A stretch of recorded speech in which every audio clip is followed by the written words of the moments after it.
You got the recording sign? We did. You know how I know I'm old, Joe? How? Every time I hit record, and I've done a bunch of these podcasts, I'm looking for it. Like, where's the record button? Where's that? Where is it? That's an old guy thing. It every time Zoom changes their they'll do an update and then you're like, oh no, wait, where did they put the button for this again? And you're thinking, I think back to my childhood of helping my grandparents find the record button on the VCR, and There you're you like, go. oh no, I've reached this. We might have to do a whole podcast on explaining what a VCR is Oh, to the younger audience. it They sounds got like a Google. plan. They got Google. They'll look it up. I always hate those videos where they show people, they give a kid a rotary phone and they're like, can you use it? You think to yourself, well, what if I took a 60-year-old and said, here's a blacksmithing Yeah, yeah. setup, make a horseshoe. There Like, you go. of Right. course they don't know how to use Yeah. it. No, what's funny is my last time I went home, my sister has an older car. I mean, I guess from the '90s or something like that. She's slumming it with this older car, and it doesn't Yeah. have. It has the roll up windows, and she was Yes. asking the kids to put up the window. They had no idea how to put up the window. I have a 2002 pickup truck that has and I bought it brand new, right? About a year or so after I got out of the military. And one of the reasons that I got it cheap is somebody had special ordered it and didn't pick it up. Okay. And it had power door locks, but it had crank windows, and nobody wanted the crank Big windows. windows. Yeah. So I still have the and this doesn't mean that you pull up to somebody and you go like this and they just kind of look and they're like, what? You're like, roll the window down. Everything's a button. Yeah. Yeah. All right, man. Let's start it up. Yeah. If Joe is back on the show, we're talking about history, guys. This is kind of the thing we do. Today's a little bit interesting. It's similar to last time. Last time we went our top five. We're doing another top five. I think the subject I remember now is five most influential people as far as the culture, American culture for the 20th century. Mhm. Culture, Yeah. society, that type of thing. So we Yeah. came up Yeah. with my five. You came up with your five. We shared them, and we're gonna do just the same thing as last time. I got the little lucky quarter right here. Okay. We're gonna flip it. So I'm gonna let you call it. You're the guest, Joe. Call it in the air. Okay. We'll do tails. Heads. Fantastic. Heads. All right, let me see. Let me look. Because now, so just to go over the rules again, I could pick for my five.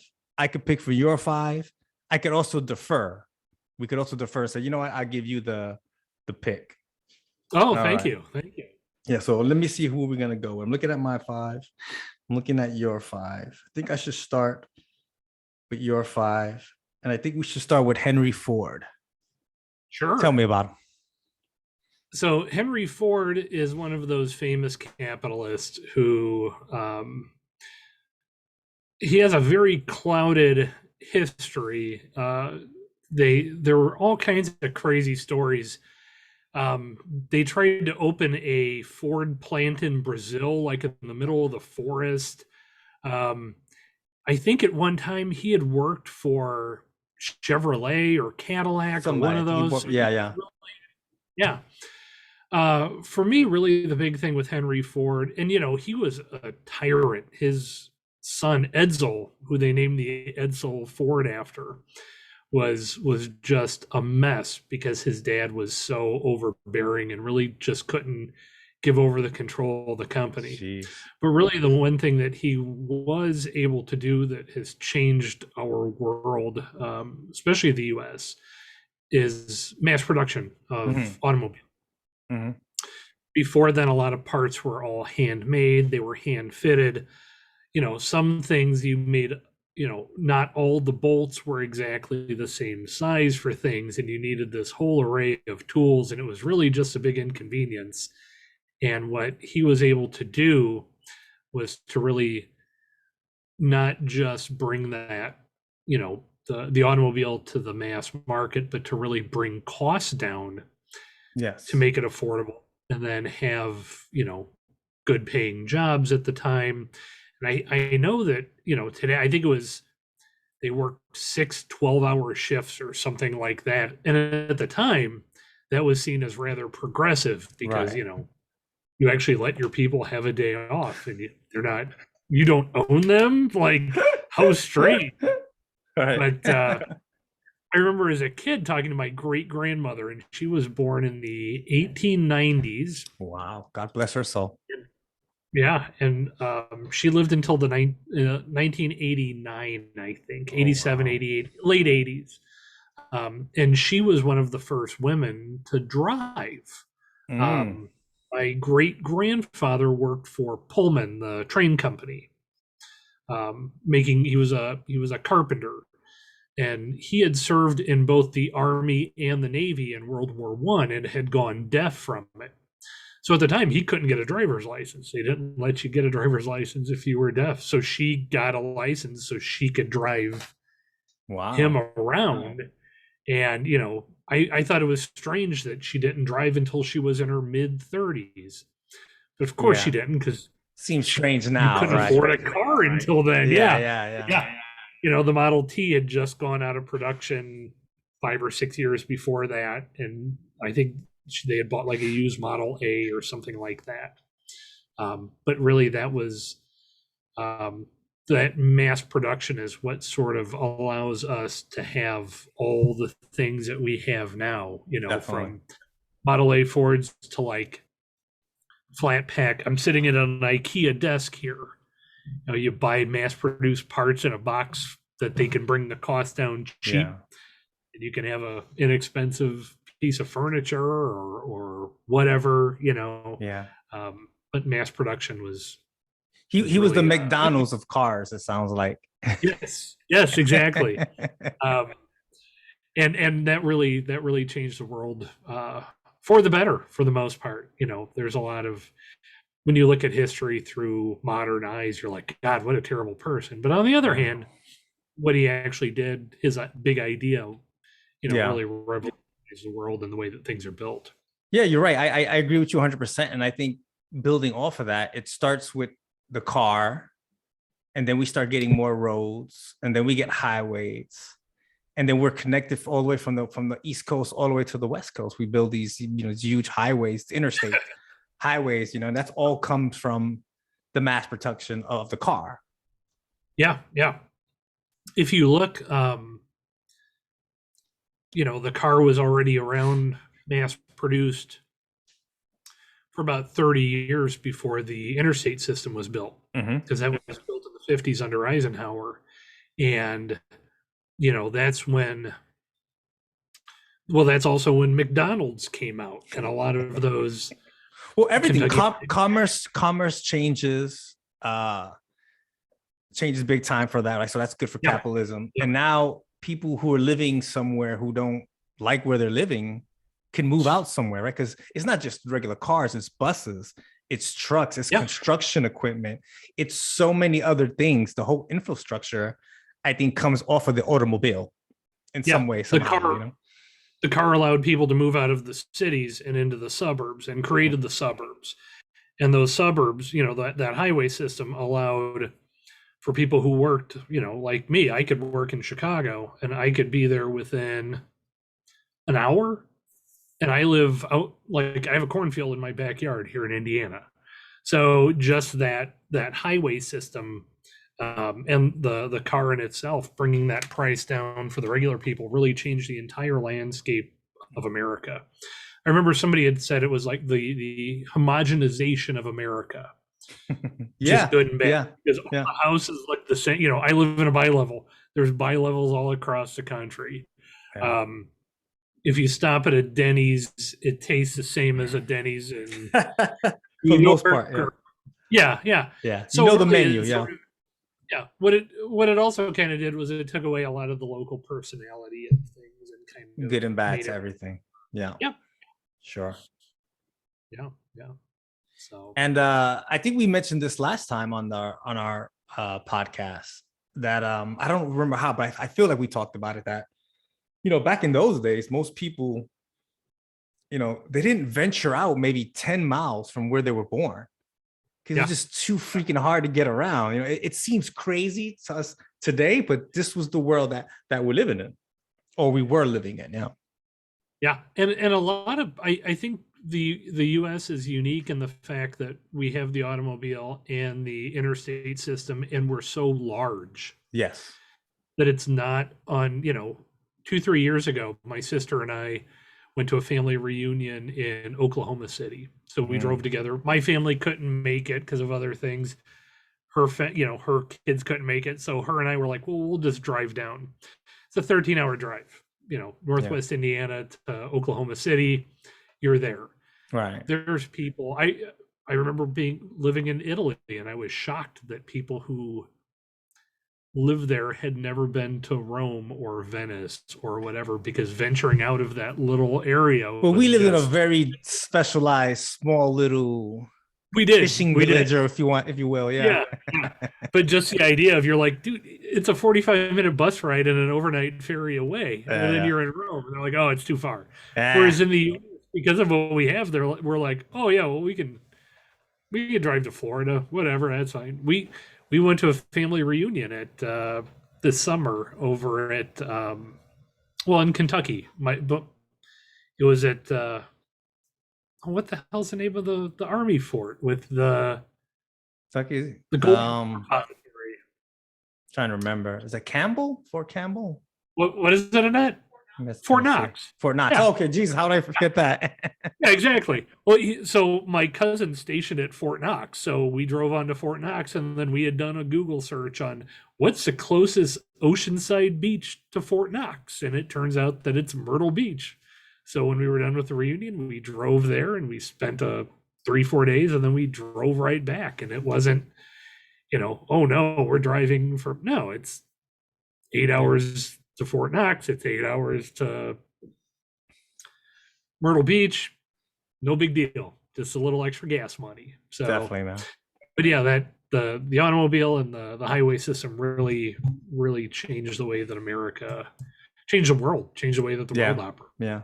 And I think it's good that you mentioned how he paid his workers. He paid his workers a lot more. And the famous quote was, if I pay him enough, well, they could buy cars. And that's the business that I'm in, selling cars. Well, that's one of the things that's still to this day shocking to me, is that more businesses haven't figured this out, that, it doesn't really behoove you to have poor workers. Mm-hmm. They can't even buy your stuff. They can't make it into work. Like, I have a friend of one of my coworkers was looking at a position at Aldi, and he said, Aldi pays. He said, I paid for my college working at the Aldi warehouse, and when my mom needed a job, I talked to somebody and they got her a job. So I'm loyal to Aldi. If they, in my field, he said, if something came up, I wouldn't hesitate to work there. And you think, said I'd take a pay cut to work there because I know they're going to treat me right. Yeah. And when you think, you're like, that's a crazy idea. Yeah. You're a damn communist, Joe. Shut up. But it makes sense. You're like, oh, somebody actually cares about me as a human being. And they're going to pay me $3 less a year. Okay, I can do that. So, yeah. So it's your turn, man. I'm going to flip it again. You call it. Okay. We'll do tails again. Oh, you got it. Oh, fantastic. Yep. So let's see. Oh, shoot. I forgot to pull your list up. I can give it to you real quick. Oh, you know what? I'll tell you what. The one that I remember right off the top of my head is Lucille Ball. Oh, yeah. Let's start with that one. Yes. My wife is a huge fan of Lucille Ball, and we actually have a box of the commemorative Barbie dolls. Oh, nice. She had a Barbie doll? Wow.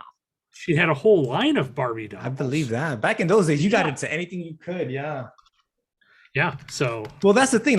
So any person of a certain age, I think, is a fan of Lucille Ball. And it's kind of sad that this new generation doesn't know or appreciate her talents. And I'm just talking about her talent, like her what she could do on stage. You know what I mean? Yeah. Obviously, that's I think the biggest thing. But what she did, I mean, so my grandma was Irish German. Uh-huh. blonde hair, blue eyes. Mary Keller was her name, and she married a Puerto Rican guy in I believe the 1940s or something like that. And that's a freaking big deal, dude. Oh You know what I yeah. mean? That's a Yeah. big deal back then. But this lady did it way before that. You know what I mean? So think of Hollywood, right? This is one of the craziest places in the world. A lot of racism, a Yeah. lot of sexism, right?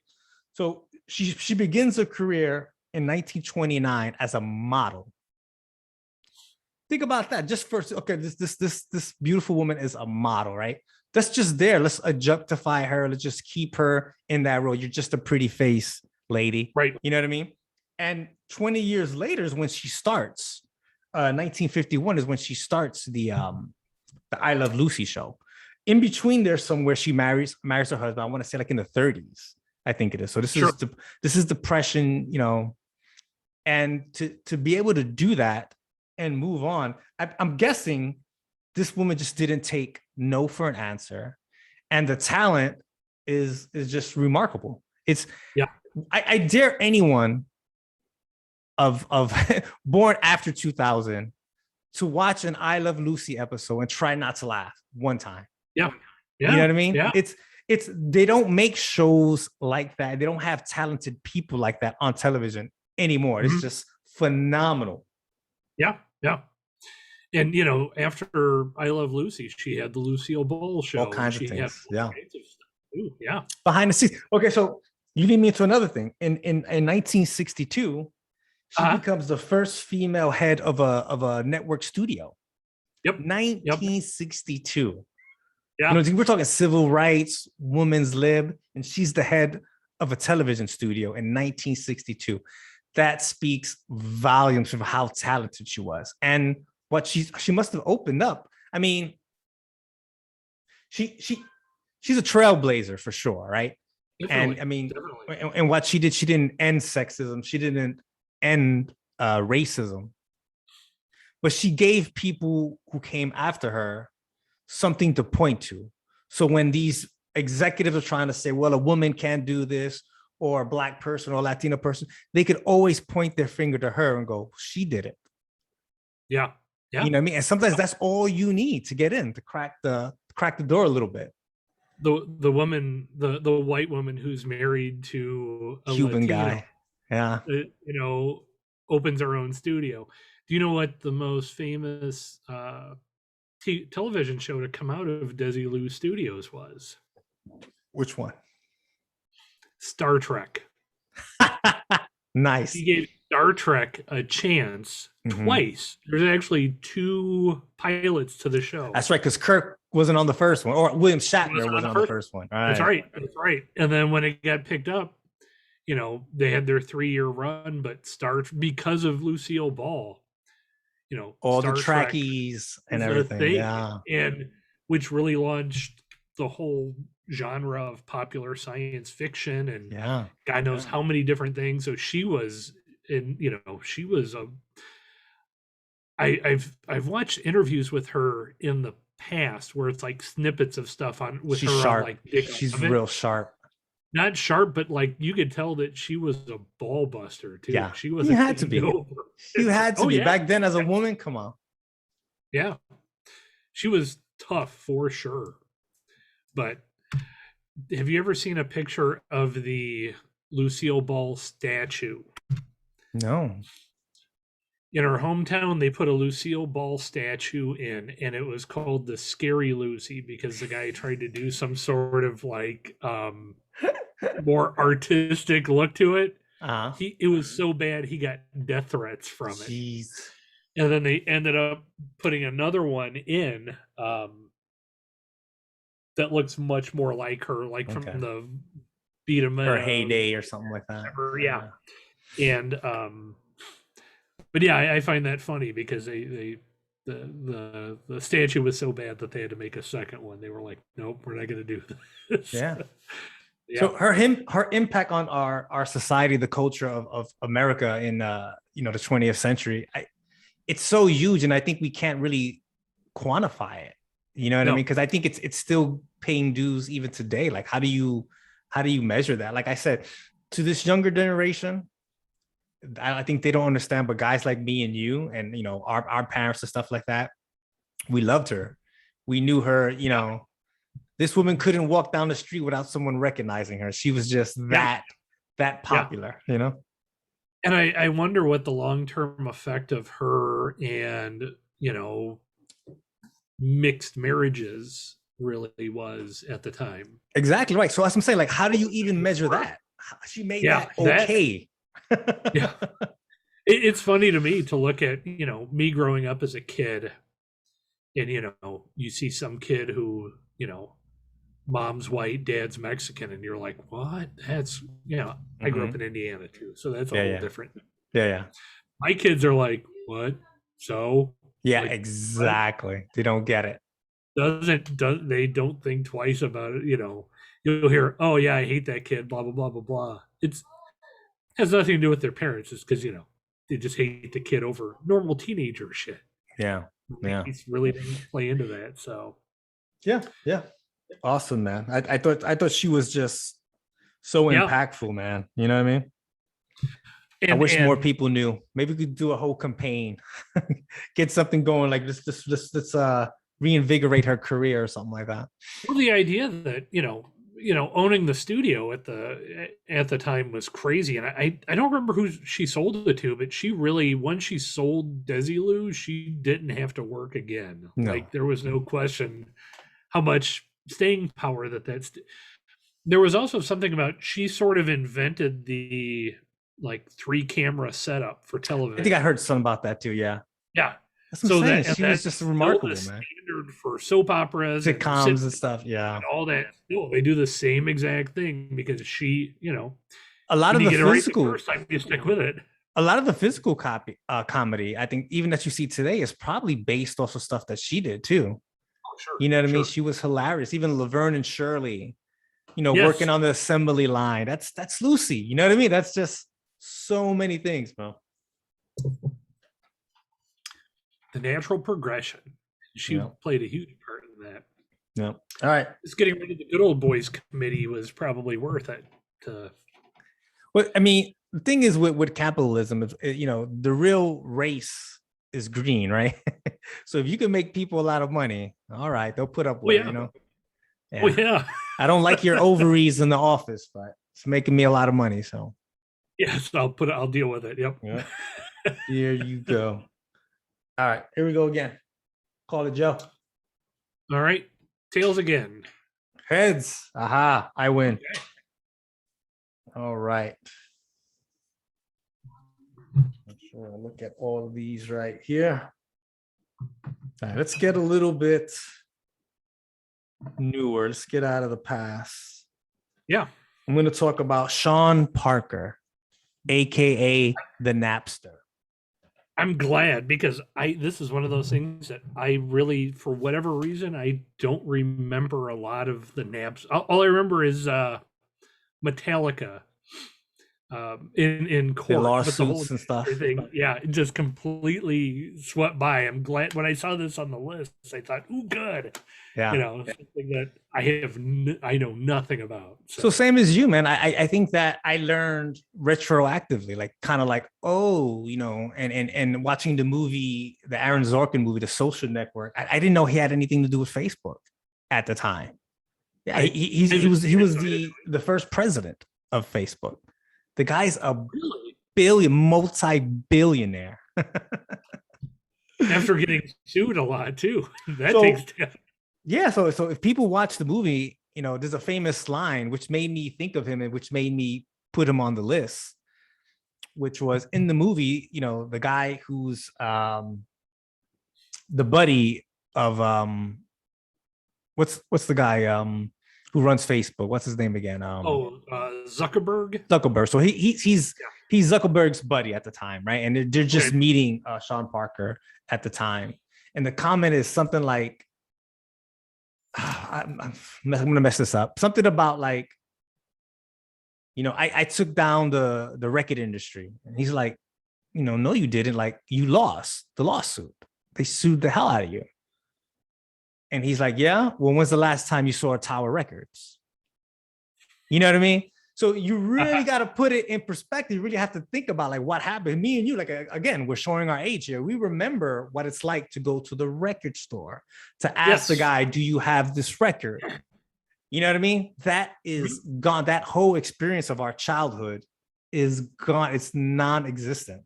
It's all a Yep. click. You see something with someone's name, you know, maybe you give it a listen to like a little sample of it, and you could steal it or you could buy it. It Yeah. revolutionized, it's changed everything. It's sort of the natural progression that my daughter, my older daughter, who's into music and stuff, for Christmas she wanted a subscription to Spotify.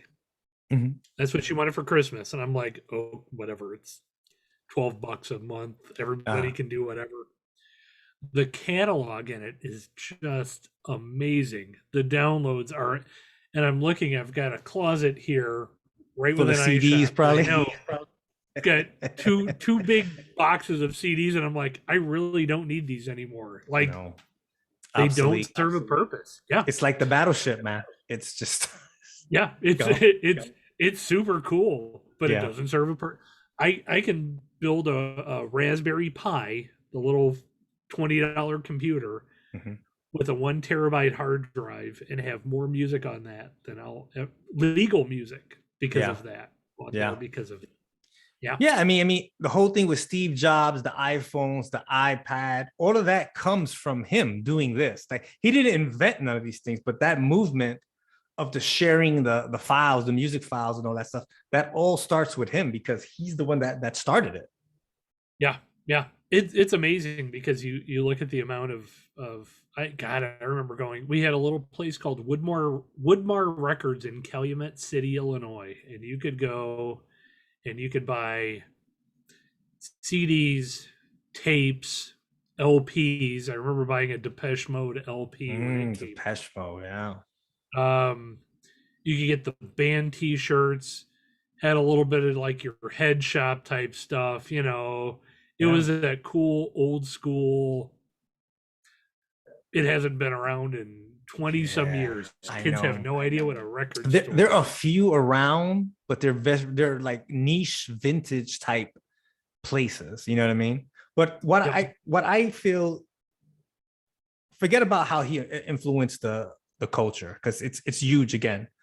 But for like a negative, what I feel the younger generation is missing out is that when you bought those CDs or you got vinyl, right? It came with stuff inside of it. You Yeah. could see who wrote the song, who played piano, who played guitar. You got the lyrics a lot of times to the songs. A lot of times, the Yeah. songs that I loved, I had no idea what the hell the guy was saying. I would have to read it. You know what I mean? Yeah, I mean they don't get that experience anymore, man. The first album the first LP that I bought as a kid, this was like begging my parents to go to buy an album because I was 8 years old, I think, 7, 8 years old, was Michael Jackson Thriller. Oh yeah, that's a huge one. It was the first album that I bought. And I remember reading the lyrics in it and looking at the everything that had, Yeah, artwork. A lot the of artwork was on artwork there. on the inside. I One of the albums that I remember buying was it was a Duran Duran album, and the vinyl was like multicolored, had some kind of You were doing coating that for a on while too. Yeah, it. Yeah, yeah. But yeah, the whole idea of streaming and of buying music and all that has completely changed. I don't remember the last time I bought, other than my Spotify subscription. I haven't bought anything in years. yeah. If I want to listen to music, I go to YouTube. I just type in the name. That's what I Yeah. do. Oh, we have Amazon Prime. Yeah, So Amazon Prime too. Yeah. they have that. You can there's a channel on satellite TV that's or on Roku, Pluto TV. I think it's owned by CBS Mm-hmm. or Paramount or whatever. Mm-hmm. There's like 40 or 50 like classic radio stations on there. You can just turn them on, and we'll turn them on, and then from the TV to a Bluetooth speaker outside, you go get in the pool and it just plays off whatever. And So let's yeah, forget about the effects that he had on society and culture in America in the 20th century. Was it is are things better now with this new way of doing things? Because I feel the experience is less immersive than what it was before. You feel less I connection to the music and the artists. I think you're right on that, but I also think that it was a bit more of a democratization of Talent, performers. performers. So, you know, if you've got a band in the past, you couldn't, but you're gonna spend the time to record, put it on an album. Now you buy a MacBook. Hell, you can buy a Right. MacBook Air now for less than $1,000. True. Have GarageBand record the whole thing and upload it into Bandcamp or SoundCloud or YouTube, and Yeah. there you go. You might get discovered. So Yeah. I think it takes away a lot of that control from the The studios. gatekeepers. Yeah. Yeah, yeah. But it also, you do lose some of it, and I think that it allows less talented people to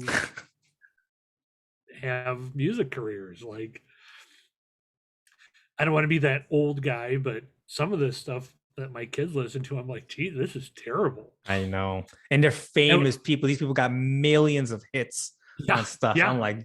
Jesus. But you And know I, that you know, tells you something because they're measuring their value, so to say, off of how many hits a yep, certain product gets, right? yeah, In our yeah, day, it was how many purchases. It's a lot yeah. easier to get a hit or a like or a view than it is to get someone to open their wallet and spend money. If somebody could get a song on the radio and that would generate people to buy an album, that was, you know, that was how that worked. Mhm. And some of this stuff, and I'm not even a hater on like new music that's good.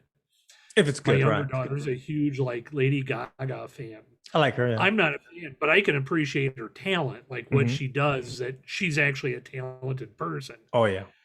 Whereas some of these people you listen, you're like, what the hell is It's like this? now they got this mumble rap. You don't even know what that guy's Oh, saying. we were trying to, so here's my wife and I, two middle-aged like white people trying to play like 90s hip hop for my kids to listen to. We were playing like Public Enemy, Two Mhm. Live Crew, Yeah. all this The stuff, and my greats. kids are like, what is this? And I'm like, this was Rap, right? hip hop when I was a kid, stuff that has meaning. You could listen to, you know, Fear of a Black Planet and go, oh, this is the same, Relevant today. Yeah. this is relevant today as it was, you know. Chuck D's probably in his 60s now and could Yeah. still, you're like, yep, he's the same shit, means the Chuck same D. thing. Yeah. And now it's, you got some of this stuff, you're like, this is just junk, you know. So I'm gonna get real old guy on you right now. I Yeah. have an issue with rap, with like hip hop. You know, I grew up in New York when this thing was coming up, so I remember seeing it as it was happening. You know, No. and my issue with it is that every other genre of music that you could think of, you know, the people who loved it, who love it now, love the music of that same genre that's 10 years back, 20 years back, the classic 30 years, 40 years back. You know, I Yeah. think about like my you know, being Puerto Rican, listening to salsa music. I'm listening to the same records and salsa that my grandma listened to. In rock and roll, the Beatles, Elvis, you got him on the list. If you're a fan of rock, you still listen to that. But when it comes to hip hop or rap, anything over than 5 years, maybe 10 years, people really don't listen to it. It really separates this genre than from the other genres.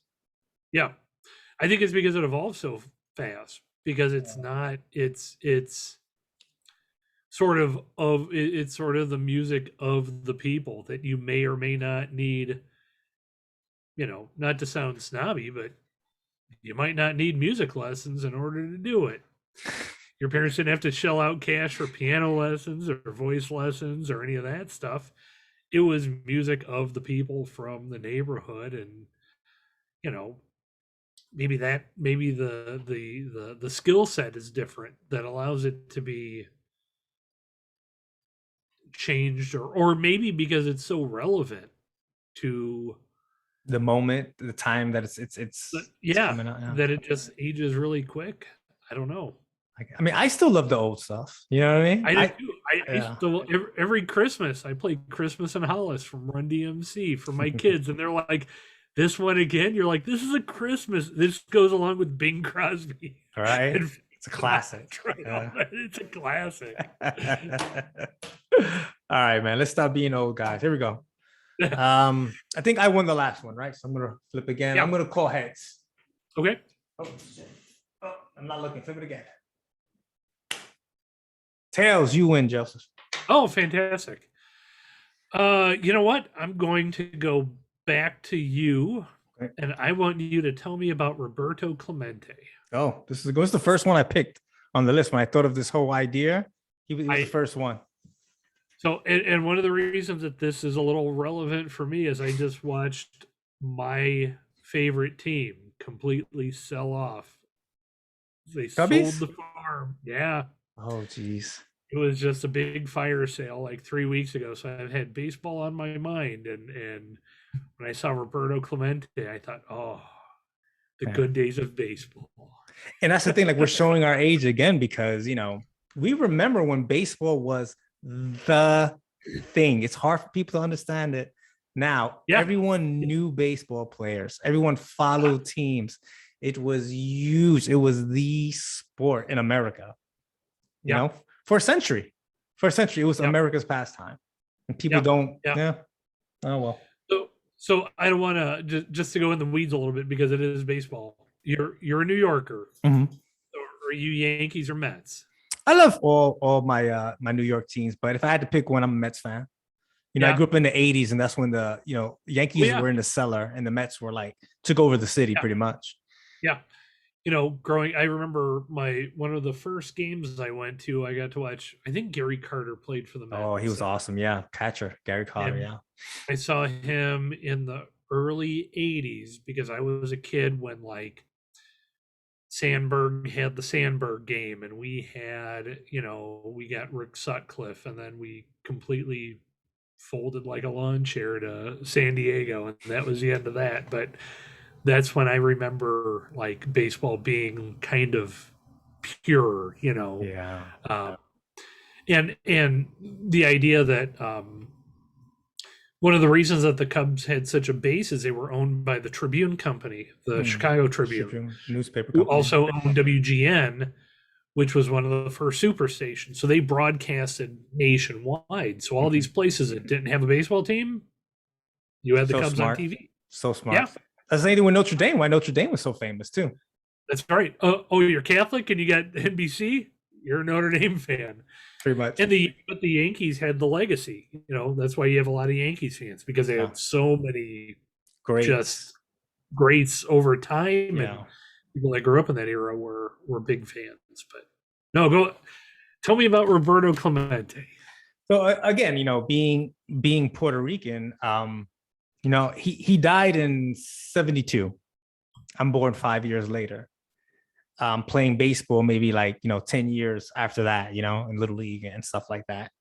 The name comes up all the time when they talk about greats and just in the sport.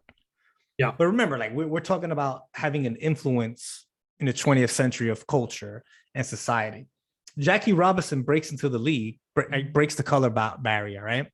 Yeah. In 1947, he starts playing, I believe, in 55. Uh-huh. You know what I mean? So it's not that far removed. You know what I mean? Yeah. I think they won, Brooklyn won the World Series in 54, 55, somewhere like that. So all those old Latin guys, especially Roberto Clemente, he's a black man. He's a black Latino if you look at him. You know what I mean? If people don't know that's Roberto Clemente, you just show the picture and you ask them, who is this? Ask some black guy. You know what I mean? He was just, you know what I mean?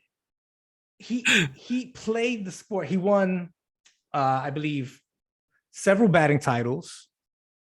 Multiple. He's just an automatic Golden Glover, rocket arm, an MVP 1 year, a World Series title. This guy was just one of those phenomenal athletes and good person. That's the thing you keep hearing about him, his Yes. character. You know what I mean? Yes. So if you look at Jackie Robinson and his struggles, his struggle, if you watch the movie, young people watch the movie, he had to keep his mouth shut, Uh-huh. right? He had to swallow all those N words, the spitting, the all that stuff like that, so that it would be accepted, for people would be comfortable with having other races in. Roberto Clemente is the first Latino elected to the Hall of Fame. And guys like him, they give that respect to Jackie Robinson for what he did. Because if he doesn't do that sacrifice, these guys don't do it. So he just sort of had that humbleness, that kind nature to give back. And that's what he would do. He would travel all around, these poorer countries and just, donate, he ended up dying because of that. Yeah. His career got cut short. He was over, 3,000 hits at the time. Who knows, what could have happened if he played, because he was in great shape still at that time. He was an older guy, but there's, in New York, being, Puerto Rican or coming from Puerto Rico, there's people of a certain time who he's undeniable. Roberto Clemente was just a force. He's on the level of a Mickey Mantle, a Willie Mays. A lot of people don't know it, but he is. He's just, his talents, his heart, his contribution to humanity. He just has such a huge effect, because once he did that, look at the Major League now. It's like, is it 80% Latino now? You know what I mean? One of the things that's rolling around in my head is, can you imagine telling kids nowadays, oh yeah, there was a time when, Latinos were not invited to be on Major League Baseball teams. Yeah. Are you kidding me? Like, they own the sport. The entire league. Yeah. Exactly. And it's 70-80%. The NBA. There were more Jewish guys in the NBA than African Americans at one point. Shooting that underhand layup, that underhand free throw, you know what I mean? Yeah. Oh, I just had one of those shocks this year. I haven't, being from Chicago and watching the Bulls go on their tear throughout the entire 90s. Past year, couple of years, you're like, Milwaukee actually has a real team? Like, when did this happen? And then now you're watching and you're like, oh my God, Milwaukee, for real, it's a team. That's sort of the idea of, teams get better. Thinking of Roberto Clemente. Yeah. A complete player. Complete player all around. And how many youngsters, Black or Latino, saw that and, thought, oh, wow, that's a door I can go through. You know what I mean? Didn't even think about it until that. Yeah. Yeah. And it's one of those things that, being a real trailblazer, it is a shame that he was, that he died as young as he did. And that was really my knowledge of him, being one of the first Latino players, dying in a plane crash, being a really good guy, and that's kind of where, but yeah, imagine what the face of Major League Baseball would be if it weren't for him. Yeah. That's exactly. Yeah. All right, brother. Let's see.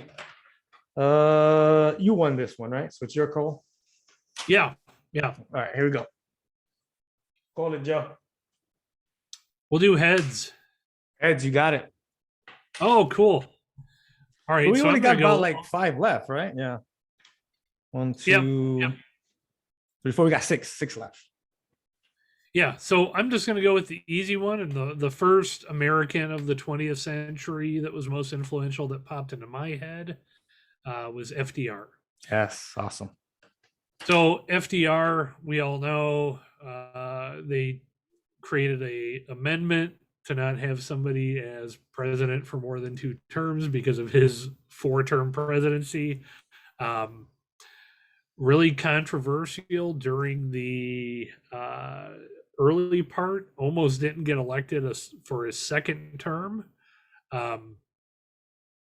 Really put the groundwork down for modern day American liberalism. He's sort of the if you look at if you go back 5 years and you look at the right, they would always look to Reagan. Mhm. You look at the left, and they would look to FDR. FDR. Okay. He was their guy because he set up. We had the Depression, and he set up things like the Conservation Corps and the WPA, all these Right. public works programs to get back into people working, establish Social Security, or at least the beginnings of it. Right. Medicare, Medicaid, Social Security, all that And kind of built stuff. so many things during that time. I think a lot of our Oh, yeah. our dams were built Yes. during that time, right? Actually, I'm in my first draft. I'm writing a book about post office murals. One of the ways that they were getting artists back to work was by creating murals in public spaces. So post offices and all these places had them.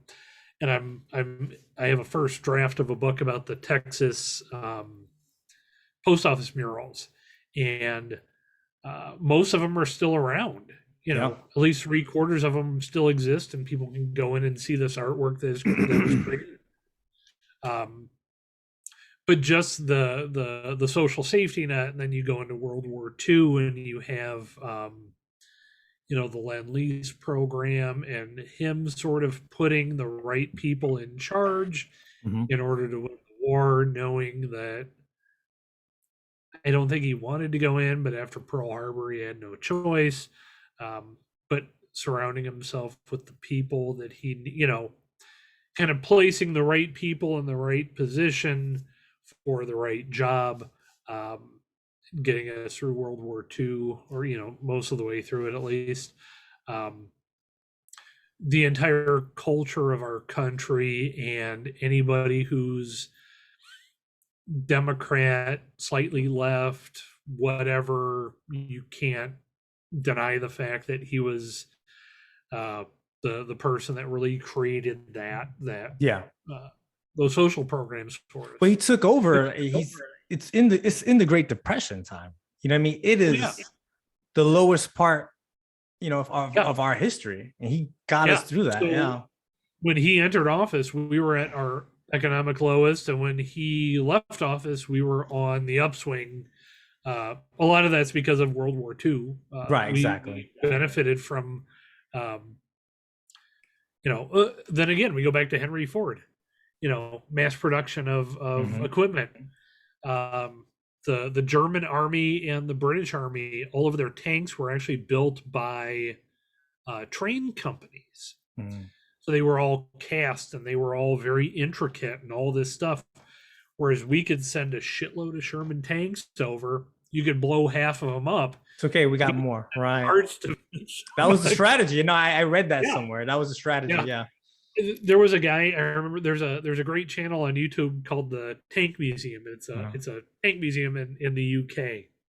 And the one guy was talking about how there was a battle where a ton of the Sherman tanks were taken out, and they looked at the headlight assembly for it and realized that the headlight assembly on the Sherman tank and like 6 other pieces of equipment were exactly the same. They were like, oh, these should be easy to fix, because you could just unbolt shit, put it back on. Like a Mr. Potato Head, yeah. Yeah.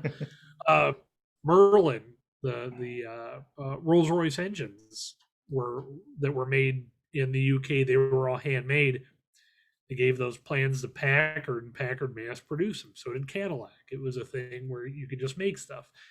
FDR was very instrumental in using our industry to sort of bolster.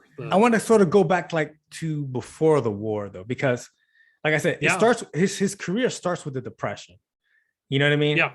And that's who the hell wants to be the president during that time, And a lot of what we have today, like you said, he's so influential. I think you could really tie it to him and what he did during that time. He kept the country going by working. Like, he just didn't give you money. You had to work. He built things that are still up today. I love the WPA, whatever. And I sent you those pictures of those pools. Those pools in New York Yeah. City were built by him in the 1930s. You got people jumping off bridges, off buildings, families living out in Central Park. Central Park, people just built a little shack and lived in Central Park because they didn't have a place to live. You know, it's not hard to believe, but all this stuff, like he built dams, he built these pools, he did so much stuff like that just to tide us over. Because I think he had that sort of optimism that the tide will turn eventually. Yeah. We can't give up. We got to keep going. I'm sure a lot of people were probably on him like, why are you spending so much money doing this? And you hear people complain about spending, complain about, well, government doesn't really do anything good. He's living proof that, yeah, we do good. You know what I mean? The government does play a major role. One of his big goals was to spend our way back into prosperity, which sometimes needs to be done. There's times when the government should spend a lot of money, and there's times when it shouldn't. Right. There's no real, or just the idea that having Social Security, pardon me, as a thing, people didn't have a retirement plan before that. You had no safeguards. You had nothing. Work till you died. Yeah. Yeah, and the modern day retirement is a thing that he really brought in. One of the things that almost got him his idea was actually to pack the courts and make the Supreme Court bigger. Yeah, he was gonna put 12 of them or something like that. He said, yeah. Yeah, he's gonna put 13 in so something he can get his way. And there's no constitutional amendment that says what size the court can be. So I remember when Trump was president, they were like, just add more. And you're like, well, they can. I mean, there's nothing that says you can't. There's no reason to have 9. Which is why he ran more than twice. Nothing said he couldn't. Yeah, exactly. And, I do remember I had a great uncle who talked about, and he was a lifelong Democrat, and his there's a book called Operation Raise Hell. It's about the Battle of Chosul, and my uncle Ed is in the book. He was a paramarine in World War II. His platoon was evacuated out of Chosul by a guy driving a PT boat named John F. Kennedy. Mm-hmm. So we have letters of my great uncle was the head of the Lake County, Indiana Democrats. So it's basically the county that is Democrat in the state, mm-hmm. right? What's up right up next to Chicago. Of course. And he has letters from John F. Kennedy. Ed, how's it going in Lake County, blah, blah, blah. And they wrote back and forth for years. Awesome. But it's one of those things where it laid the groundwork for guys like Kennedy to come in and say, well, why can't we have nice things? Yeah. Even look at even Eisenhower. Hell, they'd probably call him a communist now because he built all the highways and had the big infrastructure spending, mm-hmm. and said don't spend a lot of money on the military. Like, he coined the phrase the military-industrial complex. Yeah, that comes from him. Yeah, he knew exactly what it was, but I remember my uncle Ed, the one who knew JFK, ended up getting shot up at Iwo Jima, so he was evacuated and spent the rest of the war in California. And he was a Marine, and one of his jobs was to guard all the teak wood. They had warehouses of teak that they had taken all the teak off of the ships and put it in warehouses because when a shell hit the ship, more people were getting killed from the wood splinters blowing all over the place from the actual bombs. Shrapnel, yeah. Yeah, and so for him, he was like, I don't, like, steal all the wood you want. I don't give a shit. Like, whatever. It's not my problem. But he said he was sitting in aft steering of a ship playing poker when they were transiting back after getting patched up at Iwo Jima. And the CO of the ship got over the loudspeaker, over the 1MC, and announced that the president had died. And all the guys stopped and kind of looked at each other. And one of the guys went, deal. They just kept playing Kirk. They were like, That's just how it was back then. whatever. We're fighting a war. Yeah. You know, we all know people who have died in this war. He's going to get replaced just like those guys did. Yeah. But yeah, that's a good pick, Joe. Modern day liberalism is right from him. So yeah. All right. Who won the last one? Think you did. Maybe I did. Sure. Hold it again. Tails. Heads. My go. Okay. All right. Give me Elvis Presley. I don't want to say he was the first of anything. True. But he marketed, whoever controlled him marketed him well. The Colonel, wasn't it? The Colonel, that guy? The Colonel, yeah. And I'm sure there were people before that, but you know, we think of pop music and we think of Elvis. Kids nowadays know who Elvis is. He's one of those people that have stood the test of time for He's that. a brand. He's a brand. Yeah. And that's exactly what it was. Created music, created a following, then he went into movies, and then he everything. Oh my god. Just marketing. That's how it was back then though, too. Yeah. Yeah. But when people talk, you know, I get a kick out of it. My wife, you know, we're in our 40s, and my wife grew up during the whole like New Kids on the Block thing. And talking about the whole boy band and how that, and you're like, he was not the first, you know. Right. You've got all these people before them, and he was sort of the first popular musician who sort of crossed the line of R&B and gospel and country and rock, and he sort of was the roots of modern day popular rock music. I could see that. You know, kind of the pop, sort of the guy, you know, oh, this guy's popular in music, let's put him in a movie. That's exactly what they did with Elvis. Oh, he's losing popularity. Several movies. Tons of movies.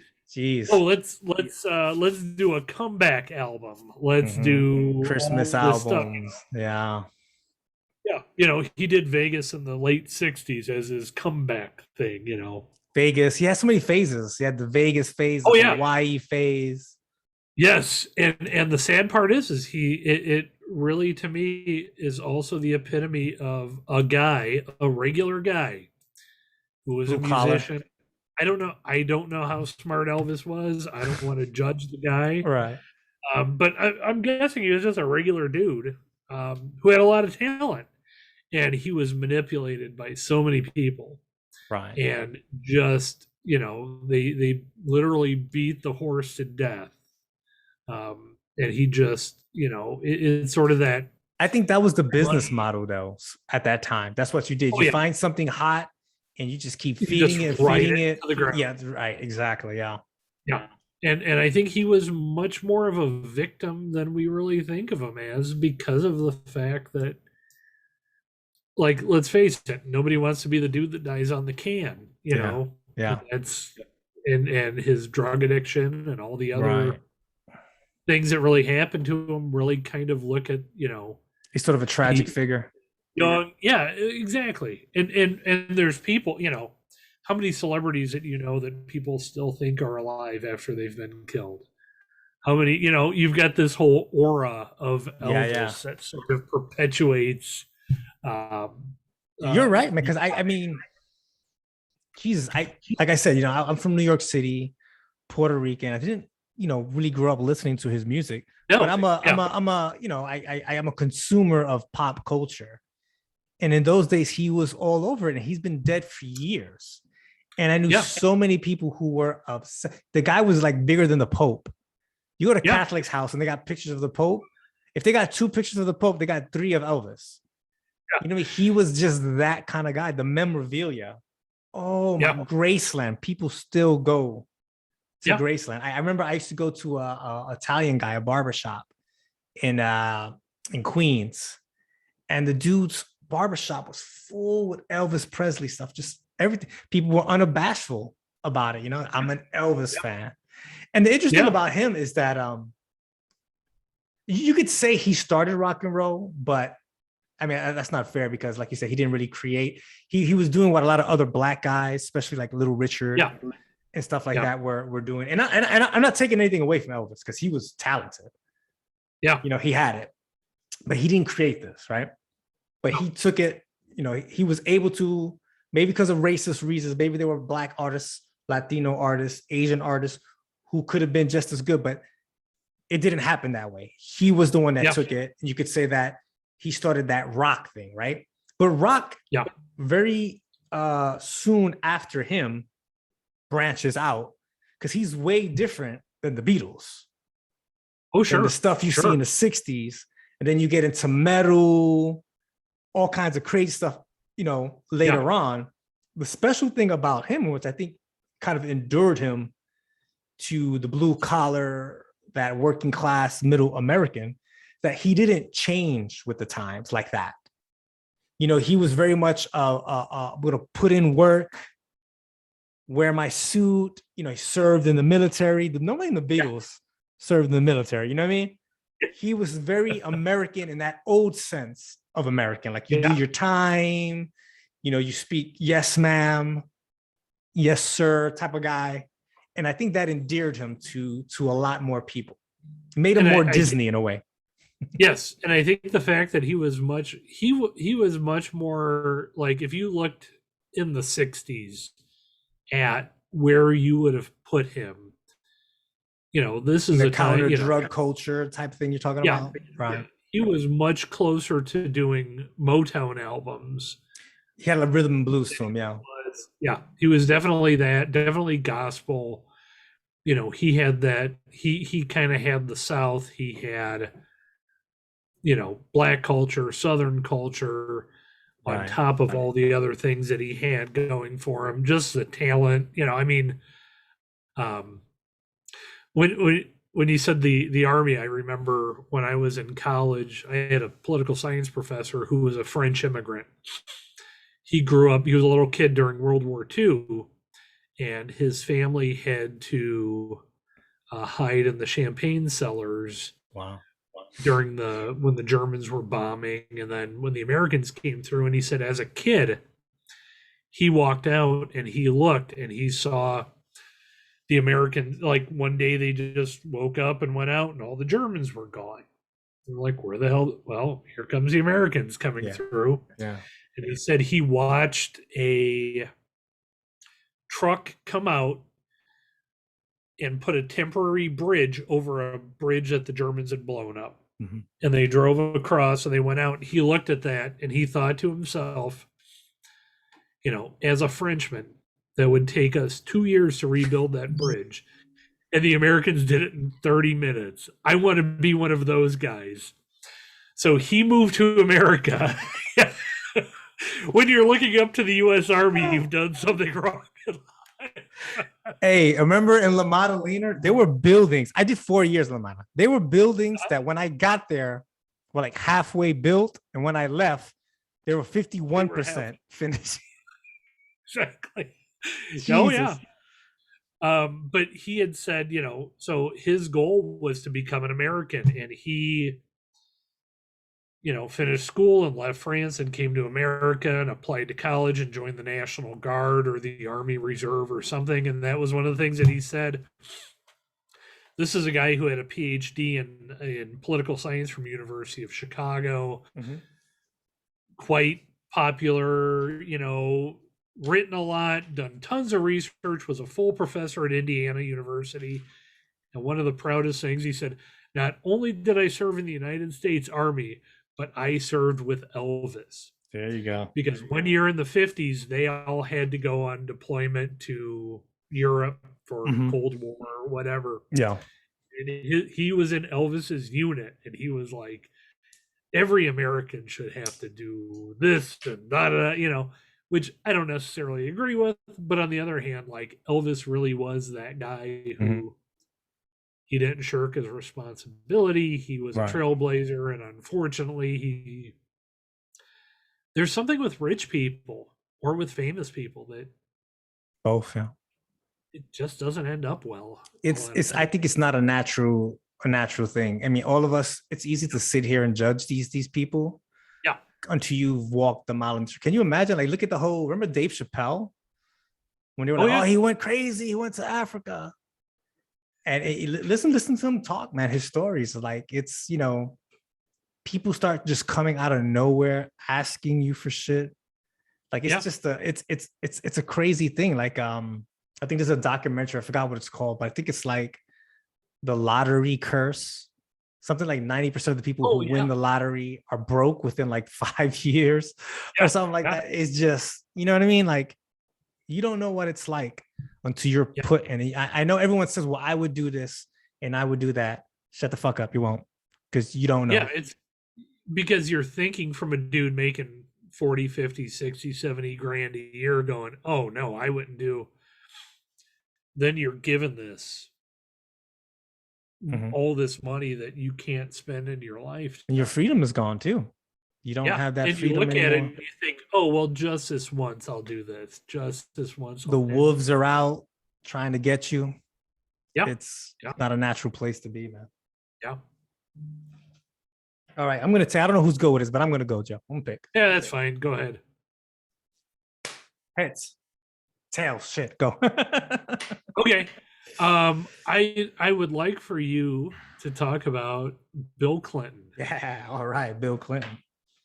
So why I picked him as being a person who had a large influence on the culture and during the Yeah. 20th century is that if you remember at the time, he did the convention speech, and it was like this horrible speech, and then he goes on one of the Tonight shows. I can't remember what it was. Maybe it was Arsenio or somebody, and kind of wins everybody back after Playing the being written saxophone. off. Plain right. So who did that? Yeah. You know what I'm saying? Uh-huh. Amidst the smoking weed, kind of. But we know Yeah. he did it. We know he did it, right? And he's the first president who didn't serve in the military. Yeah. He sort of set that train up because now we have Trump, Obama, maybe even Yeah. Bush. I know they say he was in the National Guard, but let's be real, he wasn't. Yeah. You know what I mean? So yeah, just all that stuff, the stuff that happened with Monica Lewinsky. I mean, he's taking over America in a tough time. You know, a lot of people say that the reason why the politics is so vicious in America now is because we don't have a common enemy. We don't have the Ruskies, the Cold War to blame. So now the Sure. infighting is a lot worse. And if you look back, it really starts with him. Yeah. You know, these people going after him. Newt Gingrich becomes famous at this time, making all kinds of allegations. Then the whole Monica Lewinsky things becomes this big scandal before there's a social media, but there's cable TV. Remember, this thing blows up. This sort of new crazy political world that we live in, I think starts. I'm not saying that it's his fault, but I'm saying it happened during his watch. He's the first president to sort of break out of that mode and more into this new mode of what we see today. Yeah. I think with Bill Clinton, he's an interesting figure as president because even though he was a Democrat, he was very much into the Rudy Giuliani broken window type philosophy, crime and stuff like that, right? Crime and being really hard, and a lot of the policies that he had were very right. And he was very much by today's standards. I don't know if in those standards back then. Because remember when he first started, he was against gay marriage too. Right. Well, back then he was very much on the right of. He was very much on that like conservative Democrat kind of side. Yeah. Which is amazing because today, you know, everybody's convinced that he was some kind of socialist or something, and you're like, Bill Clinton, out of everybody, he was damn near a Republican, you know. Yeah. By today's standards, I think he was the first. Yeah, and I think he was very much sort of the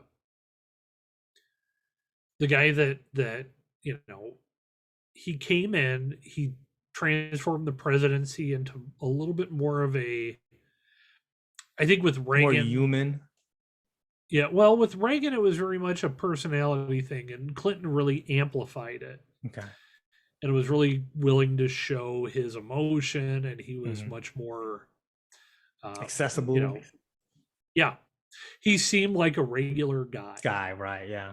Who And was you're brilliant, like, by the way, though. oh, sure, yeah. Yeah. That's always the argument that makes me mad when they're like, "Oh, well, the Clintons were broke when they went." And you're like, "They weren't broke. Give me a break." Right. Like, Right. they were both attorneys and stuff before politics and Yeah.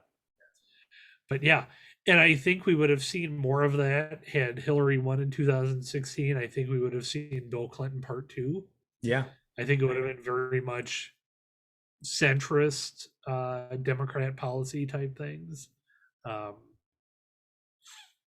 but yeah, I still don't understand where people can get off thinking that Bill Clinton was a socialist or something. That's Well, he also had another, you don't hear about it much anymore because of the whole woke culture, but he was also regarded as America's first Black president. I don't know if you remember that. Everyone considered him that. Yeah. You know what I mean? More so than Obama, man. which to me, I still, that's a tough one to try to. Yeah. You don't hear people say that anymore, but it was common back then. Thank God we don't. Just because you're a simpleton from or a blue collar guy from Arkansas or where that doesn't mean you're Black. I don't know where that came from, but well, I think it was his personality, the way he was just kind of like outgoing. He played jazz, like you said. You know what I mean? It's we're talking about a stereotype, obviously. Yeah. You know what I mean? But the way he sort of carried himself wasn't like the stuffy white guy in the room. You know what I mean? Right. And I think later on in his career, like even now, he became really close with George Bush and the Bush family. And I know that he's still fairly popular amongst people. He did the little thing with Obama and Bush for like fundraising for national disasters. He might have been the last like approachable president. Right. Because W kind of went into hiding. Obama's kind of in hiding. He'll do a commercial here and there, but Bill Clinton's more than happy to come talk to stuff. He's a narcissist. Yeah. I think that's what it is. They're all narcissists, but that's one of those things where people, if you think you're smart enough to run as president, you're a narcissist. It's kind of it kind of goes with the territory there. So, all right, we got 3 left. Here we go. Yep. Joe, call it.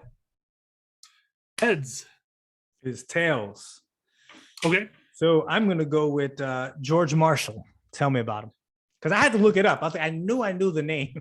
Oh, George Marshall to me is probably one of the greatest Americans in the 20th century. Okay. Served in World War I. Was a military man, served all the way up until I believe right before World War II. Then he retired, and then I think he was actually recalled by FDR. Okay, so I know he's chairman with FDR. Yeah. And he was chairman of the Joint Chief of Staff. He was elevated to a 5-star rank because he had to. That's that whole field marshal thing. European militaries have that. So Eisenhower, Nimitz, all those guys were given a 5th star. He was given that because he was chairman.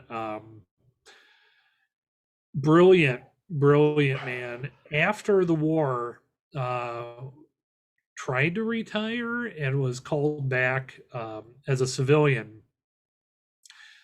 He served as both Secretary of State and Secretary of Defense. I don't remember the order of those, but he put in place the Marshall Act, or the Marshall Plan. And the Marshall Plan was the plan to basically look at Europe and rebuild Europe after World War II.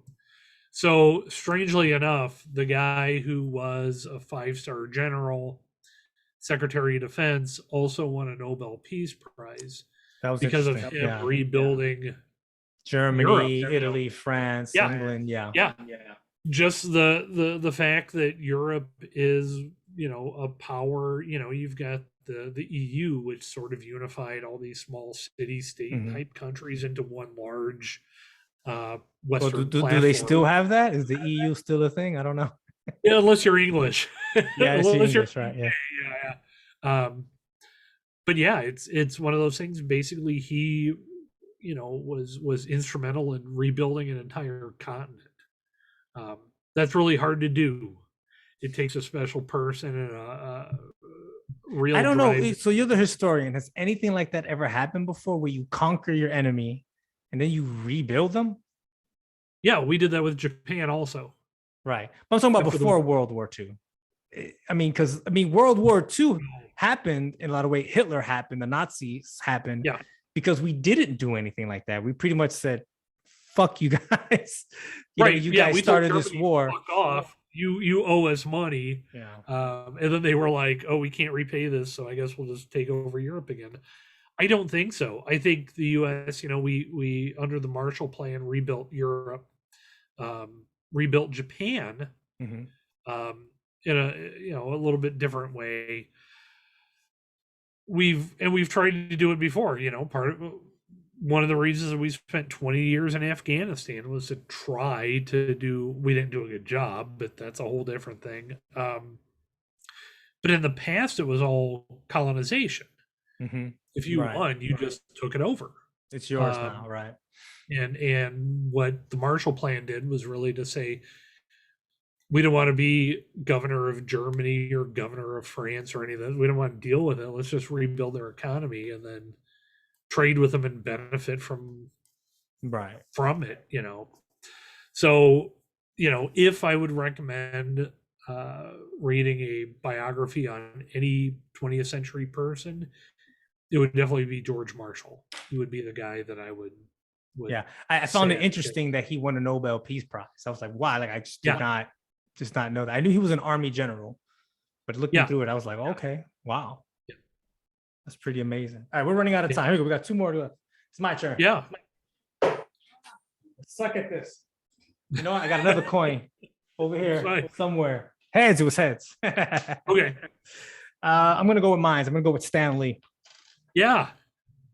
I think it goes without saying.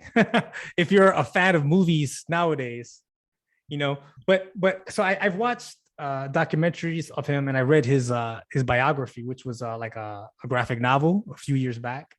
I think in 2014, 15, 16, something like that. He's a veteran of the First World War. Yeah. Not the First, Second World War. And he gets out, he looks for a job, has a family member who's in comics, and he's just sort of like a gopher. Hey, go get lunch for us or whatever in New York. And comics are, they haven't exploded at this time, but especially not Marvel, which was called something else at that time. DC was sort of the thing. They had Superman and all that stuff, and and all that. Yeah. Right. So there's a time in America's history where there was a ban on comics. A lot of people don't understand that. A lot of the, if you buy records in our days, like when we saw like 2 Live Crew and stuff like that, you get the parental advisory and stuff like that. They had something like that back then, and it decimated the industry. It went, if I remember reading, I'm going to mess this up. It went from like maybe 20 or 30, different comic book people to down to like 2 or 3.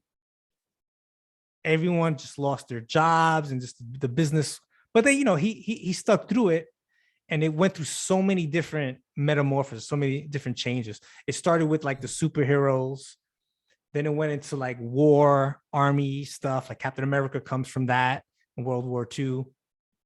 Then you had sort of like the. I'm gonna turn my camera off. Keep talking though. I'm still here. Okay. I got a kid I got to deal with. Yeah. We're still talking though, so okay. Don't worry about it. Keep going. So then they had the like the horror novels. Then they had sort of like a lovey-dovey relationship. So that's where you get like the Archie comics and stuff like that. You had all these just different phases that went away from what originally started the comic, which was like the whole superhero genre. He just persevered through all that stuff, and then one day, he's at a some kind of like function or something like that, and he even changes his name because he's so embarrassed about being part of the comics. That's not even his name. Stan Lee is not even his real name. And people are asking him what he does for a living. He's lying. He's saying he's like a janitor or whatever. He's just coming up with all this different stuff. And then one day, he's gonna quit. And his wife was like, because why? Why are you gonna quit? And he's like, well, I'm not writing the stuff that I want to write. She said, well, okay, well, how about doing that? Try that first. Try writing what you want to write, the kind of stories you want to, and then see how it goes. And then that's when just everything kind of takes us with Fantastic Four, Spider-Man, like just this whole new. So I'm sure, like you remember, I grew up in the 90s, and I remember a little bit more in the 80s too. But like there was a comic book shop in the neighborhood. They would sell baseball cards, and they would have comic book shops, and a lot of people would hang out there. You know what I mean? It became such a big thing that by the time they started the Marvel studio and Iron Man and the Avengers and all this stuff, they had a huge fan base already. You know what I mean? A lot of people don't understand where this tradition goes back to the 1940s, if not earlier. Yeah. And I mean, I remember as a kid watching in probably it would have been in the 80s, the really bad, corny Spider-Man cartoon, stuff like that. Yeah. That was like movie. They did a movie too. It was horrible. Yes, it was. I remember. But that was much more, not so much for Marvel, but I don't think anybody really took comic book movies or comic books in general seriously until the Tim Burton Batman movie. Oh yeah. And that's the first success, right? Yeah. And that was the first, like, oh, you can actually have, I mean, it's a Batman movie, but you can actually do it in a serious manner, in an actual storytelling manner, with cinematography and special effects and all the things that make it an actual story. And I think that's when people started looking out, and people like Stan Lee. I remember watching interviews on TV in like the 80s when they would talk to Stan Lee about, what they were doing with all the different cartoons and stuff. But, him not giving up is kind of what created, maybe for better or worse, the way that movies are made now. Right. Yeah. Yeah. I think the Marvel Cinematic Universe has been great for people who want to just sit and watch movies. But I think it's been bad in a way that you can't have smaller films come out. I don't agree with that. I understand what you're saying. I've heard this argument. I got a friend. He's in the movie business. You got to see. He's gonna, like, in 2 weeks. I'm gonna do a podcast with him. We'll talk about that. Oh, good. Yeah.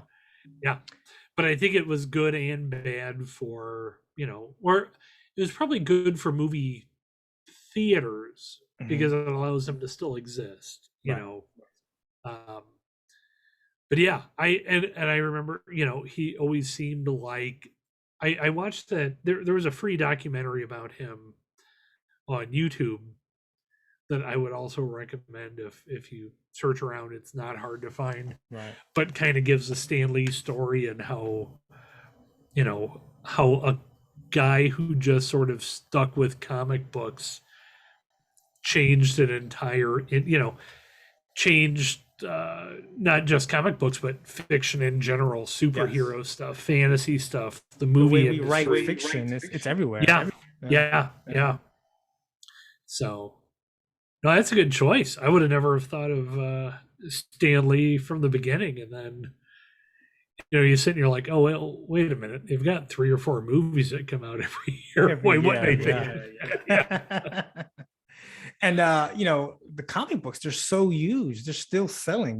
They got these graphic novels, and they're not cheap either, because the artwork in these things are amazing. You know what I mean? Yeah. We actually get a lot of, for your listeners that don't know, I'm a librarian for the Purdue system, and we get requests all the time. We've actually started buying graphic novels, not just for casual reading, but because it's actually becoming a thing in the education field and social sciences, humanities. This is actually now an accepted form of literature.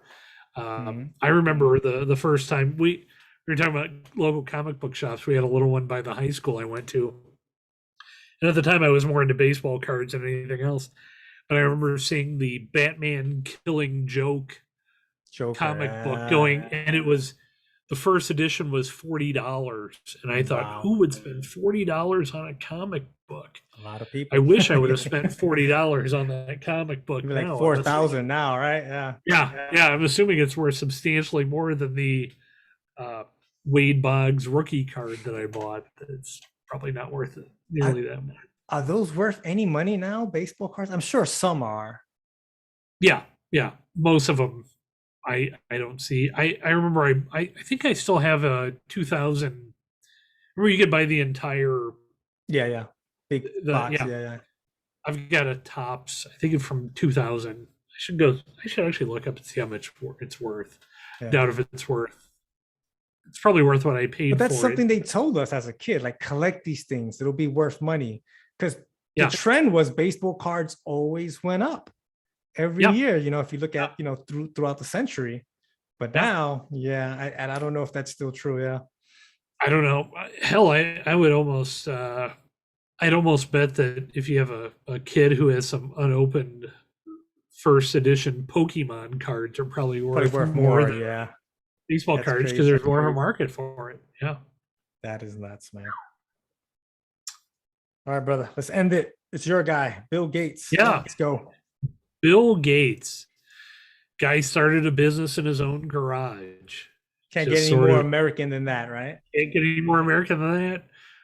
For computer software, through a lot of the things that he has done, really revolutionized computing. And still to this day, I mean, Microsoft has a 90% share in all PCs. Ridiculous, yes. It's really a monopoly that took over. I'm not a huge fan of Microsoft. I think that they're kind of sketchy, but then on the other hand, you're like, well, then I could get Apple, which is also sketchy. Who's not sketchy? The way Yeah. yeah. I could download my own Linux operating system and create that, but then I can't use any of the Microsoft products that I need to use for work. So then you're back to, what do you choose from?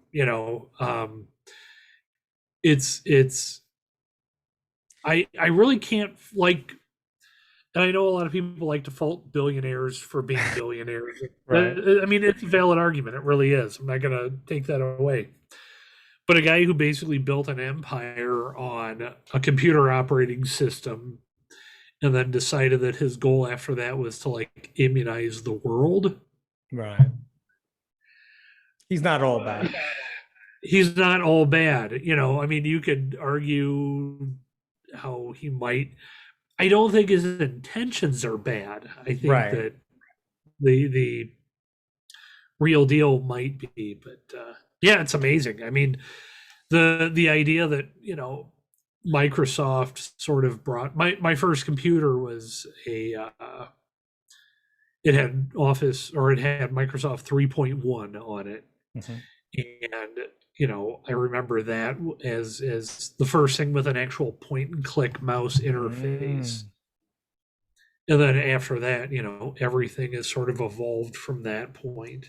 And having an Office suite and PowerPoint and Excel and how all of that's just sort of changed the world that we live in. It's incredible. He ushered in this new world. Definitely. Him, Steve Jobs, and there's some other people, but I gotta say he's probably at the top of the list, because what you said in the beginning, 90% of everything that's out there that's operating is probably comes from Microsoft now. Yeah. Your general secretary at some accounting firm, of course it comes with Office on it. Why wouldn't it? You check your email on Outlook and you type up things in Word, and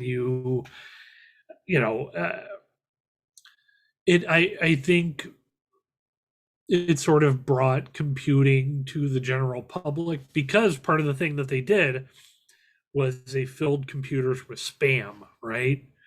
So you get a computer and it's got all these pre-loaded programs on it. You've got McAfee and Dropbox and all these other, And part of the whole reason for that is because they pay them to do that. So Right. that brings the cost of those PCs down to where you can buy a pretty competent laptop for $400 now, Yeah. and be able to do everyday tasks. And one of the things that I don't remember where it came from, but they said one of the reasons why we've advanced so quickly with computing is that we were able to sort of unravel DNA and really figure out how Hmm. the human body actually works genetically, Hmm. and really able to design medication around it. And that just made all the medical advances so much faster. And a lot of that has to do with people using Right. Office products, Just or making things Microsoft easier products. to do, to find information and to find, yeah, Yeah. definitely. An interesting thing is, I would say with those guys, is that how they had foresight, how they just kind of knew this was the next thing. And I don't think they knew specifically, because I remember watching the Steve Jobs movie, and one of the arguments was like, great, you built this something something, computer. It's basically a typewriter. What are people going to do with it? It's a typewriter on a screen, which is interesting because you said, now you buy the computer and it has all these other things on there. But I think at the time they didn't know that. And plus that science didn't exist. But these two Sure. guys specifically knew it was coming Yeah. and got people to invest. And the revolution is coming. It took years because these guys started in the 70s. It doesn't really start to pay dividends until like the 90s, maybe like the late 90s. Yeah. You know what I mean? Yeah. When it becomes Yeah. more of a commonplace thing, you know what I mean? And that whole time they had to keep telling people like, no, this is going to blow up. It's going to change the world. It's going to, you know what I mean? And Yeah. then Just boom. just think how different, I think back to 20 years ago when I was on active duty, and how much different my life would have been had you been able to Zoom with somebody, or at the Right. time Skype or whatever. Like, it's really a game changer. And the fact that, How we Office would have or made it through Microsoft COVID came up. without this. What Yeah, would yeah. COVID would have been like if it would happen in the Everybody would 80s? have just shut down and went home. Yeah, and you would have just sat there. Whereas this way, I was able to teach classes and do instruction, do all the same thing, but from my basement. Um, Yeah. yeah, it's really the, for Bill Gates, with some of the, I mean, he did do some nefarious stuff where, yeah, I mean, he was, the reason Microsoft became what it was is he was sort of trying to make it a Monopoly. monopoly. Yeah. You know, He definitely was trying to do that. Yeah. he was gaming the system to create a monopoly, and was struck down eventually. But by the time he won, or by the time he Too late. lost, Yeah. he had already taken over. I have an old MacBook Air that I use to test. Sometimes if we change some piece of software, they're like, okay, let's make sure it works on both Windows and Mac. Mm-hmm. So I have an old MacBook Air that I use. There's a reason why your MacBook you can put Office on it. Yeah. That was sort of the deal. In order to not get in trouble for being a monopoly, one of the things was offering Mac to have Office Suite compatibility. Mm-hmm. So the fact He saved that Apple. A lot of people don't know that. He gave yeah, Steve Jobs something like $250 million yeah, to get his he company basically going. bailed him out and then just walked They were like away. months away from like collapsing. Yeah. Yeah. And the fact that he saved Apple, whether it was to save his own company, to create competition, you look at, had Apple died, would we have had a smartphone by now? Would we have had all these Right. other things? And I think that really, Steve Jobs was a visionary, and was a person he really had an eye for what people were going to do. But if it weren't for Bill Gates, Apple would have been out of business. Yep. So he created his own competition, and we all benefit from it. So Definitely. Thank you for coming on, Joseph. It was my pleasure, sir. Thank you. All right, man. I stopped recording. Oh, hold on.